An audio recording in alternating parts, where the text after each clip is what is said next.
Sorry for a moment.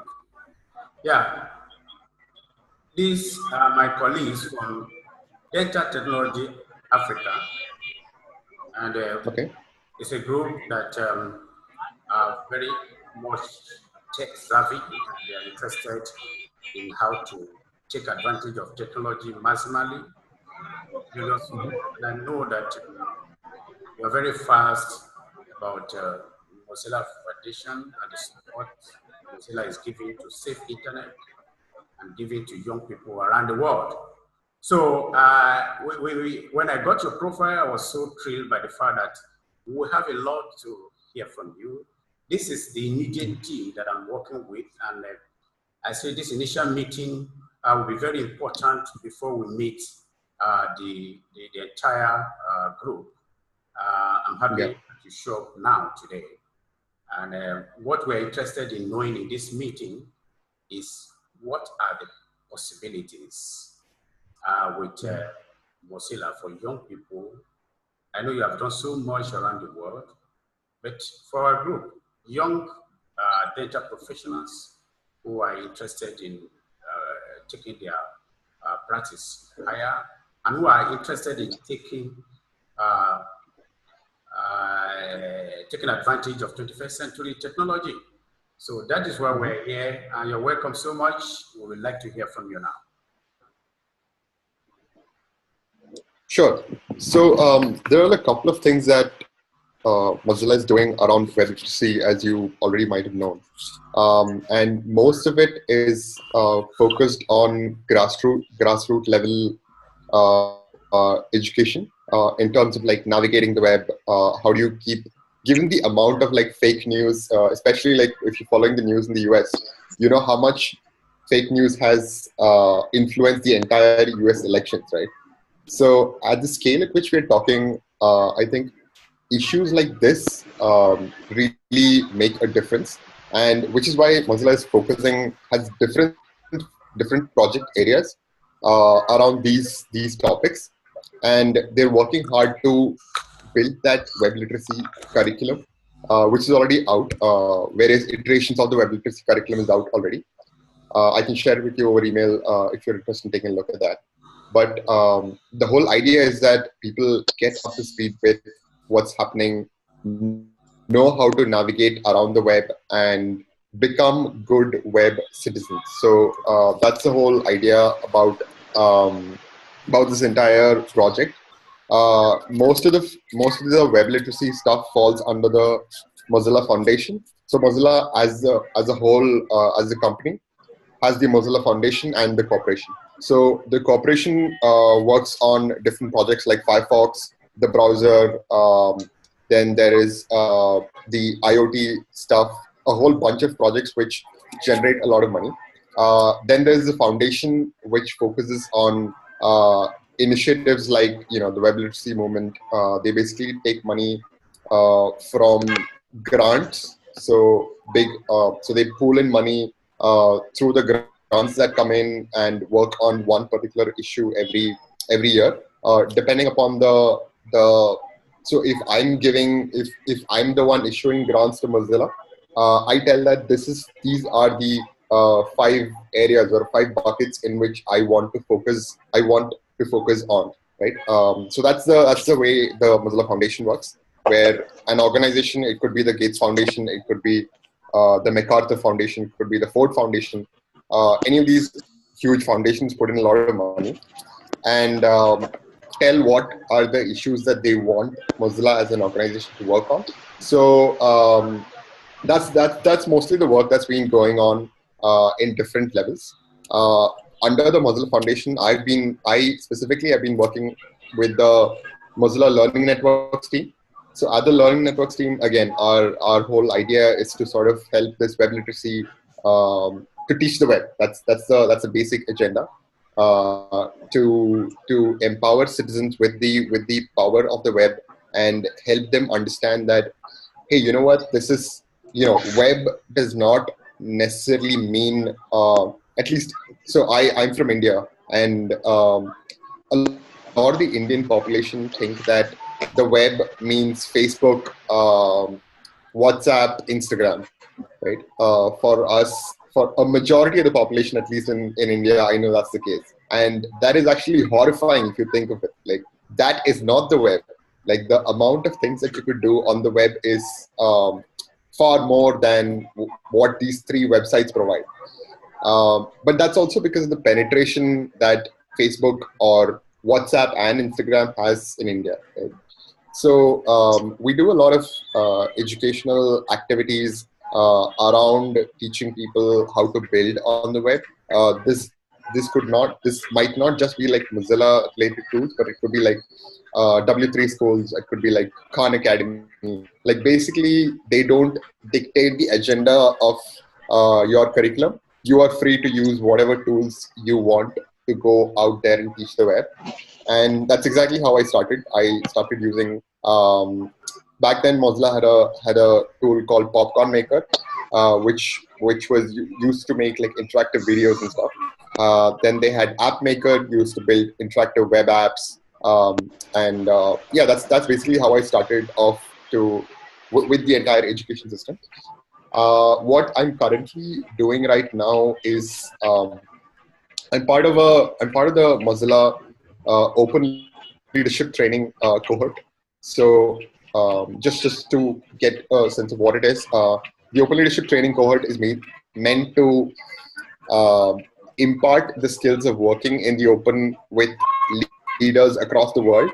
So I've been a part of the last cohort. I graduated from the last cohort, and this year I'm mentoring two projects from out of which one is from Africa, and the other is from India. So yeah, we have a time span of about 6 months, during which we encourage our mentees to work in the open and help them progress with their project idea.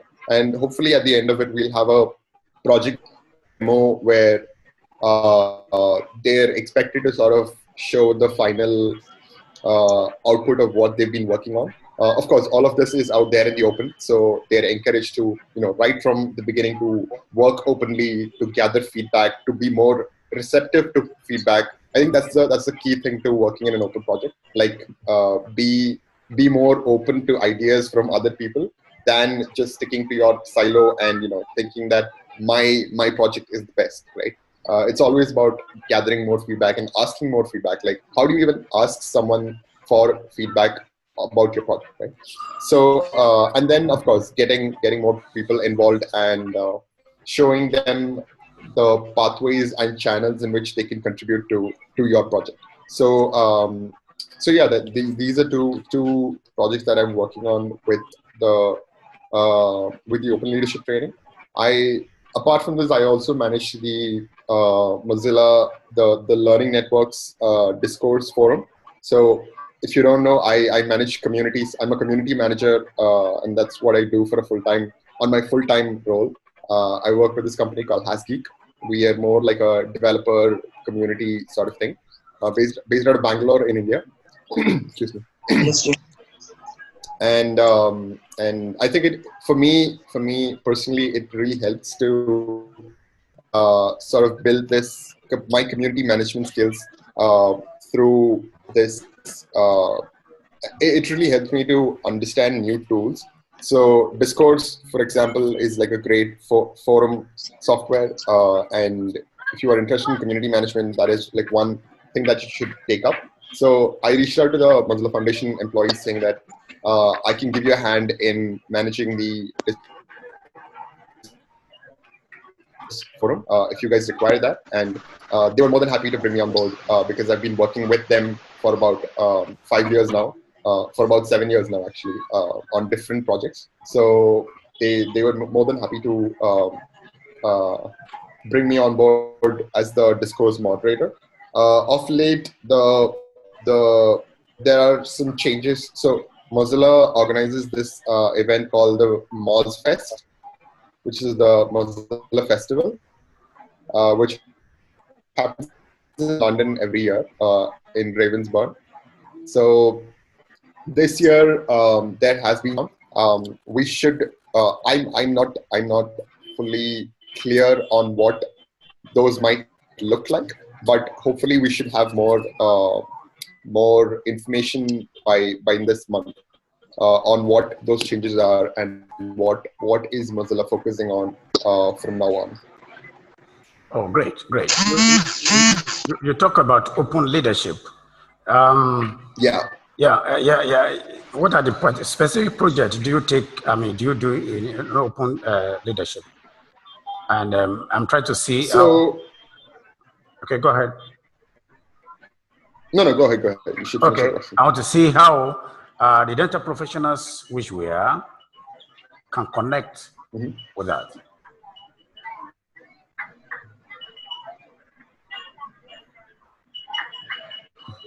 Yeah, did you get my question?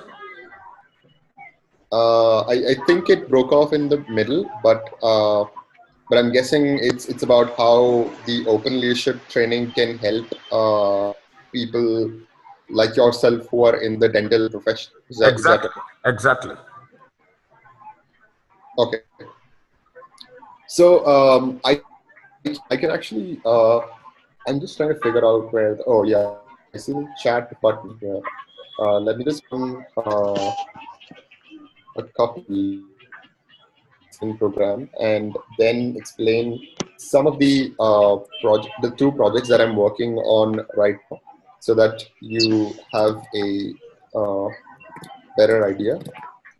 Okay, fine, fantastic. You want to share your screen with us, or you want to send that? No, I can just put down. I think I can just put down a couple of links. I'm just waiting for the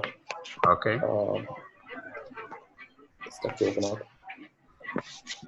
So the two projects that I'm working on, while I fetch the links, I can just tell you about the projects that I'm working on. One of them is on accessibility on the web. So it's basically designed. So there's this mentee from India who is working on building a more accessible internet, which sounds like a really ambitious project, but which is very much doable if you start at the grassroots level. And the whole idea is that he works with his local developers to start building what is known as the to start building a community of people who are interested and involved in accessibility issues. So it's actually going, and it's been a huge learning for me as well, because with as a person without a disability as such, right? When we browse the web, everything seems fine to us, right? The keys are right, the color. You can distinguish the color on the website. You can read fonts, etc. Right? But a lot of people out there are not used to this, and they have like a significant majority of people who we can bring on board the internet does not have this luxury. They are not. They might not be as fortunate as us in terms of navigating the web as a normal human being, right? So how do we, as how do they, as developers, build a more accessible website, right? Be it an app, be it software, be it a website, right? How do you build stuff that is more accessible to the larger majority of people? So it could mean like keeping things like, so there are a lot of accessibility guidelines, especially people in the US have done great work on putting together accessibility guidelines so that you as a developer can refer to that to sort of know that you are following the accessibility guidelines to build more accessible websites, which is great. But we, at least in India, most of the developers that he's been talking to have no focus on on accessibility, right? And one of the things that we talked about was, why is that? Sorry, did you say articulate? Sorry for interrupting you. Did you talk about articulate? I heard something like articulate. Maybe we are familiar. No, it's accessibility. Accessibility. Okay, fine. Yeah, it's about designing websites, designing interfaces, designing applications. So for example, what if maybe not for a completely blind person, but what if I have a minor vision impairment? I can't read like very small fonts, or what if I'm colorblind? I can't distinguish between different colors. Right? Now this is actually a huge population if you take at the scale of the world, right? So how do you build more accessible websites for the entire majority of the people? That is the one project that I'm working on with a mentee from India. There is another mentee of mine from Africa, and his project is called Baraza, if I'm not wrong. And it is about building an open governance system, which I feel is very interesting as well. Because so the way he mentioned it was that in his village, if there is a local, like if there is a problem happening in the village, if there is a conflict between two individuals, like if there's a conflict between you and me in the village, it's not likely that we have the money or we can afford a lawyer. So we go to the local village chief, and the chief settles the conflict between us. But what he's been telling me is that all of this is a very manual process, in the sense that they write down all of these in a book, and there is a very good chance that as time progresses and as years pass, the books are lost or the books are damaged, and there is no record of whatever happened in the last 5 years or maybe 10 years or last 20 years, right? So he's trying to digitize that and make a system where if you and I have a conflict, you can directly interact with the village chief and sort of remove that middle layer, which is a black box for now. Fantastic. So that's another project. Yeah. Yeah, fantastic. So let me just put down the link. Yeah, I think if you will not mind, okay, share with us some of your. So I've just put down the link. Put the link in the so chat. we can interact with this. I hope too that you will be happy to meet the larger house later on. We will arrange that. I really appreciate your time for this. Maybe you may want to make out time again, sometimes in future on a weekend like this. Absolutely. You can meet the house. Okay. Sorry to pop in. If I may ask, Mr. Shreyas, I'm sorry I can't pronounce that well. You talked about the learning network in Mozilla Foundation. I was quite confused with that. Is it some sort of platform where you have professionals from all walks of life, and a platform where you kind of bring professionals together, and then there are mentors, there are mentees, there are teachers, there are students, and of course every course is represented on that platform? Is it something like that? I guess that's what I'm thinking about. I need you to shed the light on that. And of course, thereafter, the learning process on that platform, are there awards that are being given out to students, or what's it all about? Can you just shed the light on that? The learning network system on Mozilla Foundation now. Yeah.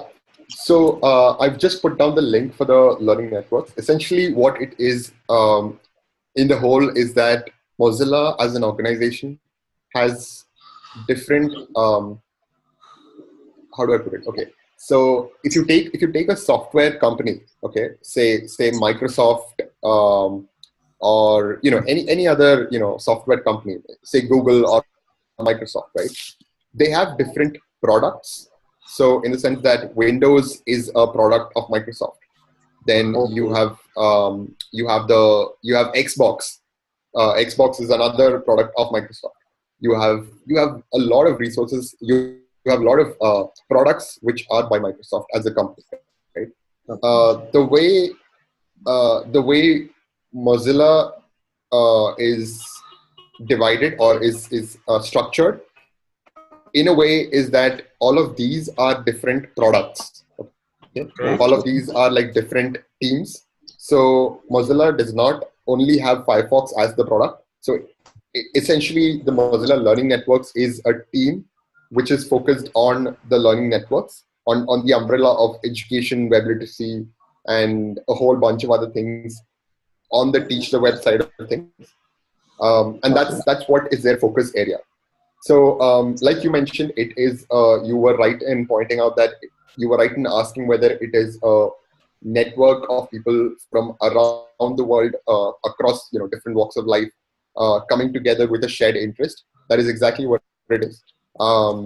People, so we have librarians, we have teachers, we have students, we have technology enthusiasts like me, we have developers, all of them on the Mozilla Learning Networks, building great stuff. They are building resources for teaching. They are building tools for teaching.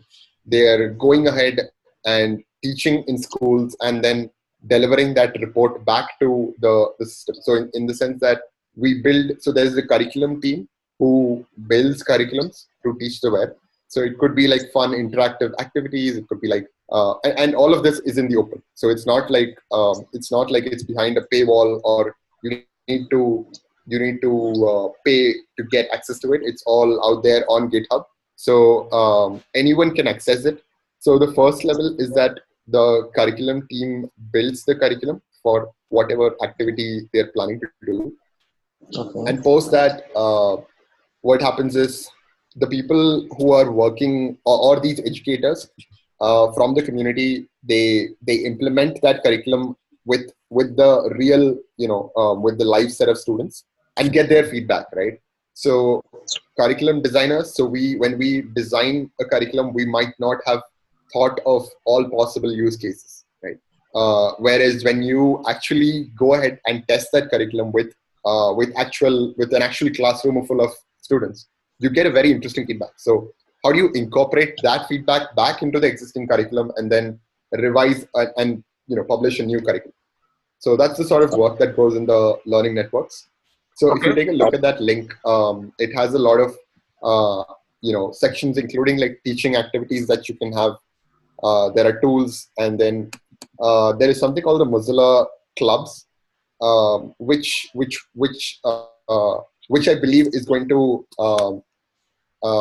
revolve into a new program in the next couple of. So this was the part that I mentioned that is a little uncertain for now, because the Mozilla Learning Networks is still figuring out what is the natural progression that the clubs might evolve into.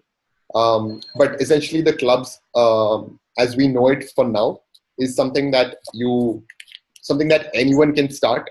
So people have started clubs in schools, people have started clubs in colleges, people have started clubs within their companies. People have started clubs as after school programs, after work programs. So there's a club even in like internet centers. So if you take Brazil, for example, we have a community member in Brazil who told us that gaming is very popular in Brazil. Like people prioritize gaming over education. Like people are least bothered about education, but they have the passion for gaming, right? Yeah. And which was really interesting and shocking at the same time, right? I mean, you would think that a society as a whole, right, would definitely prioritize education over anything else. At least that's the way our society is sort of structured. But when you have this global perspective on how things are happening across the world, it really expands your brain, right? So one of the things that I don't know if you guys have time, but I'd love to share with you is that in Brazil, this specific community member who we were working with, he was trying to build a educational program for people of different age groups about web literacy and building stuff, building resources, building websites and all of that, right? Basically just improving your knowledge about the web. But the primary reason that he found people coming to internet centers was to play games. So he partnered with a local internet center, and he told them that, you know what, we structured this educational program in such a way that you sit for 1 hour of educational training, you get half an hour of gaming for free. You don't have to pay for it. So they said, okay, let's try and experiment with that. And he's a great teacher, so he teaches really well. And within that half an hour, within that 1 hour in which he taught, people got half an hour for gaming. They were like, okay, this is good. Over the next couple of weeks, what he saw was that then they reduced the incentive. They said that, okay, from next week onwards, you won't get the half an hour of gaming, but you get this training, which is for free. You don't have to pay anything for that. And what he found was that people actually started going through that phase where they no longer wanted to play games, but they were more interested. That was not their incentive to come to the internet cafe, internet center. They actually wanted to learn. So, which was really interesting for us because, this is what happens in one part of the world, right? Okay. So learning, So Mozilla clubs are essentially built by anyone with the whole idea of teaching and sort of like a peer network, which is exactly what you guys are having right now to learn about stuff and teach people about things that you know. Yep, I think this is fantastic. The question from Ebenezer, my colleague, really opened us up again. I think the way Mozilla Learning Network, let me put it that way, is set up is that you, as an individual, you could come in to set up or to join a club or to join a group. It is also possible, if I may ask, that as a group, we could also come there and set up our own learning or whatever we want to do, taking advantage of all the technologies that are available. Am I right to say so? Absolutely, yeah. Okay, so we can come in as a group and do that and begin to work around our own project and get support from the community.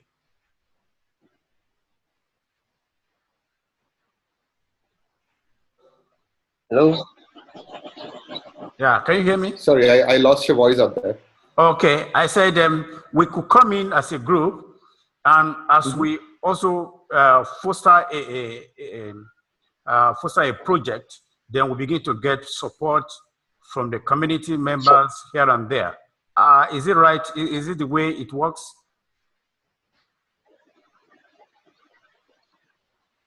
Like, if I may understand you well, sir,